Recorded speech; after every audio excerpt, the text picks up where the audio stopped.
Comment le message nerveux peut-il passer d'une cellule du nerf optique à une cellule du nerf visuel? Examinons l'organisation structurale d'une zone de connexion entre une cellule du nerf optique et du nerf visuel.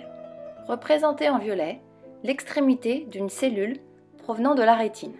Représentée en bleu, la membrane d'une cellule présente dans une aire visuelle cérébrale.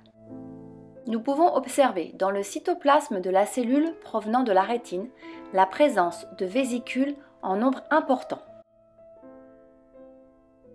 Ces vésicules contiennent des molécules appelées neurotransmetteurs. Ces molécules sont de nature chimique. Une zone de contact entre deux cellules présentant cette structure s'appelle une synapse. Examinons maintenant le fonctionnement d'une synapse. Nous avons vu qu'après stimulation des photorécepteurs rétiniens par les photons de la lumière, un message nerveux de nature électrique était transmis par les fibres du nerf optique. Ce message nerveux de nature électrique parvient de proche en proche à l'extrémité de la cellule située dans l'aire visuelle. L'arrivée du message électrique déclenche la migration des vésicules à proximité de la membrane cellulaire. La membrane des vésicules fusionne alors avec la membrane cellulaire, permettant la libération des molécules de neurotransmetteurs dans la fente synaptique. Toutes les vésicules ayant fusionné avec la membrane cellulaire libèrent leur contenu dans la fente synaptique. La cellule postsynaptique est équipée sur sa membrane de récepteurs spécifiques aux neurotransmetteurs, ce qui lui permet de capter ce message chimique.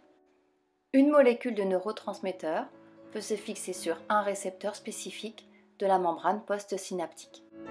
Dans notre exemple, 6 molécules de neurotransmetteurs se fixent sur 6 récepteurs spécifiques. La fixation des neurotransmetteurs sur leurs récepteurs postsynaptiques déclenche la naissance d'un message nerveux postsynaptique dans la cellule de l'aire visuelle. Ici, 6 molécules de neurotransmetteurs ont été libérées. Nous constatons que plus de neurotransmetteurs peuvent être libérés. Cela implique l'existence de plus de récepteurs spécifiques sur la membrane postsynaptique.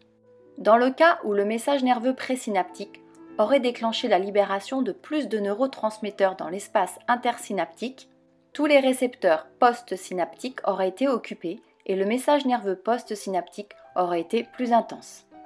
L'intensité du message nerveux présynaptique est donc codée chimiquement dans l'espace intersynaptique par les neurotransmetteurs. Le message nerveux électrique est passé d'une cellule du nerf optique à une cellule d'une aire visuelle.